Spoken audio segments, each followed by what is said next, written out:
What the city is talking about. This is Montreal Now on News Talk Radio, CJAD 800.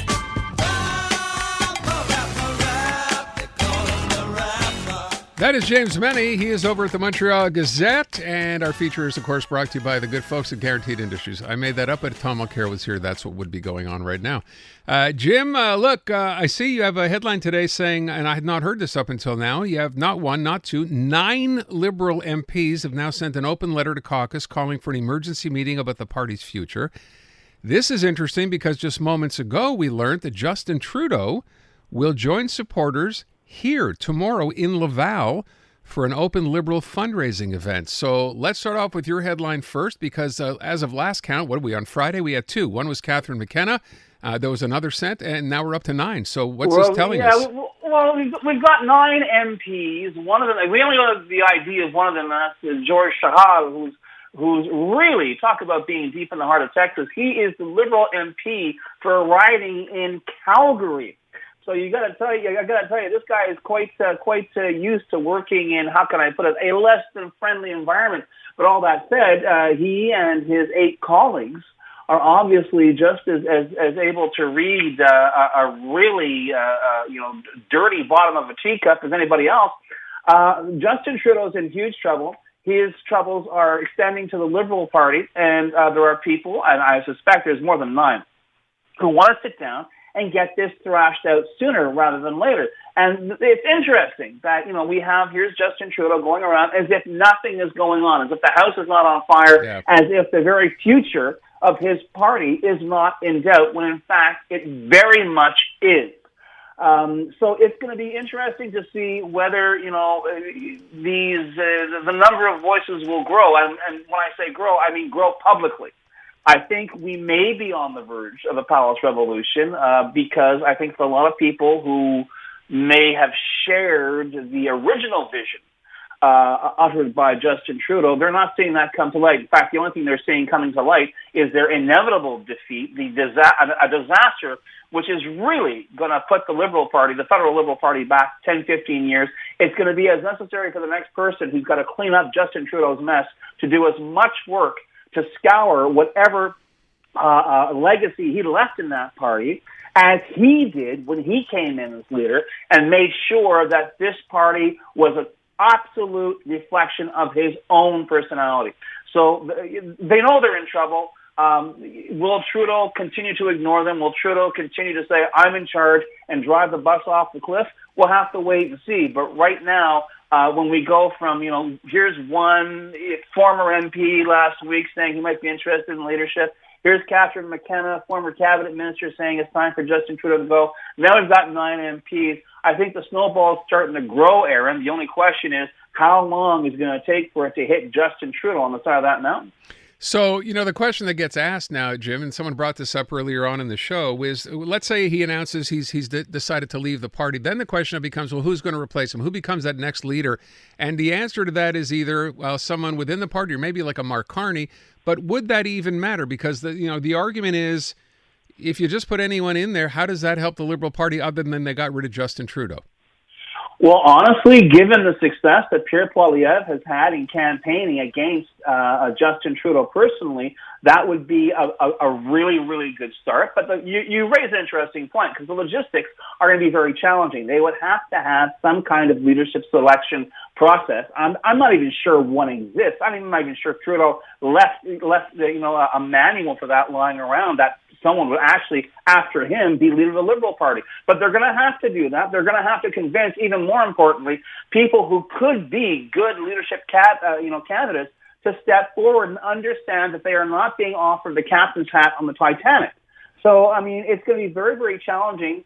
I don't know, once again, if Justin Trudeau is going to pay one iota of attention to what is going on. I suspect that what we're talking about now may be raised tomorrow in Laval. But bottom line here is he is going to have to confront the fact that it's great to say, I'm staying on, I'm going to lead the party into the next election. The question, and I do so hope someone will ask it, is, you stay on as leader, can you in fact lead a party which is expressing increasingly and publicly its lack of confidence in you? All right, so I don't want to belabor the point, but let me ask this, right? So Justin Trudeau, as you described it, Jim, you're right. And I saw an interview he did, I guess it was in Newfoundland yesterday during Canada Day festivities. And he did whatever he could to basically ignore the fact that, as you said, the house is burning around him. I'm wondering strategically, right? If you're a public relations company dealing with a situation like this and you're trying to advise a client what to do, what would he be doing? What would they be telling you that you should do? Go. Leave.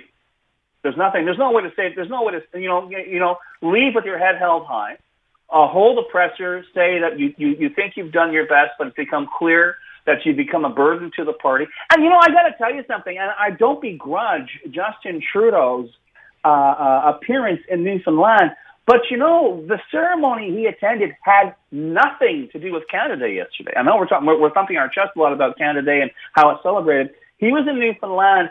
That is, it's the commemoration of the Battle of the Somme, and this is a memorial service for what became the Royal Newfoundland Regiment that got wiped out in the first day of the Battle of the Somme. It was just a bloodbath.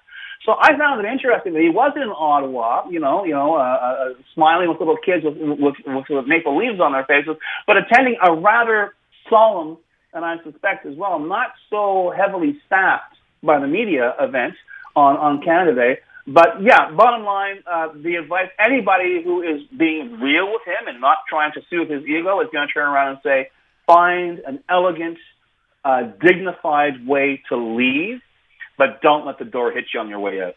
As you say that, I can't help but think of the parallel that we're facing right now, but that the U.S. is facing with Joe Biden. He's kind of in the same situation, right?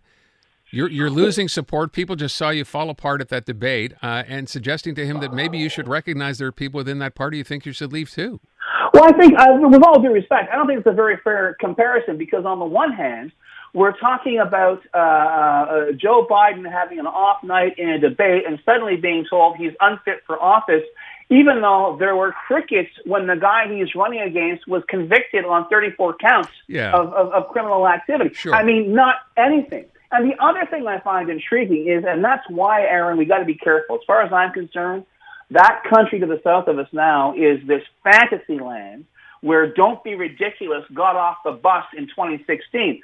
But I don't know if you were able to read or hear about Justice Sonia Sotomayor's reaction to the Supreme Court ruling, giving him partial, or giving the president, this is the problem, giving the president partial immunity. Right now, as I speak to you, Joe Biden could turn around, order a Navy SEAL team to kill Donald Trump and get away with it.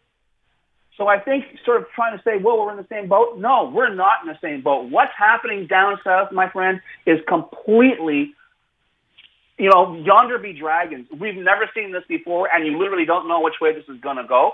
But the crazies are running the place. And to sort of compare our problem to what's happening in the States, I think is a bit misleading. But I will tell you that when it comes to a cult of personality, when it comes to ego, I think Donald Trump and Justin Trudeau could go head to head. I think that in the end, from what I've seen thus far, Justin Trudeau's main concern politically is the future of Justin Trudeau. End of story. And it goes about as far as that of Donald Trump. Okay.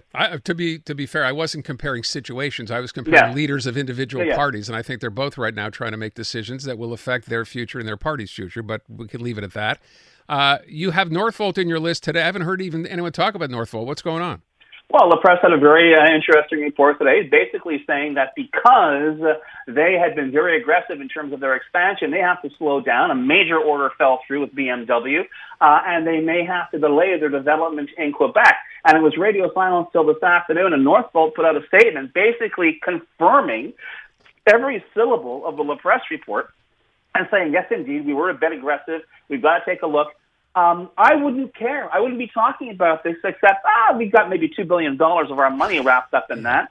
And it's so funny because I like to give credit where credit's due. And you were the guy who said, man, I hope we're not, we're putting all our number on one number, putting all our money on one number on the roulette table because we don't know which way the whole battery industry is going to go. Right now, it seems a lot less certain than it did when Francois Legault and Justin Trudeau were shoveling tons of our money towards Northvolt. So I hope it works out, but right now, I don't like the wobbliness of that basket that we put all of our eggs into. Yeah, but we're stuck, Jim, right? We can't even go anywhere on this. We're done. Our money's sunk.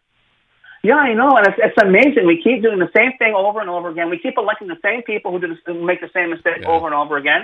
I think it's just, of all the things that, just astounds me after all these years, the fact that people are not up in arms when some politician who's got a job for the next 4 years turns around and says, I'm giving $2 billion to this company against the possibility it's going to do well.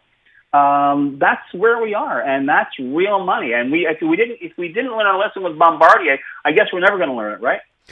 Yeah, I think a lot of people may have forgotten that whole, Bombardier debacle from not that many years ago. But there you go, Jim. Thank you so much. You have a good one. Adamant.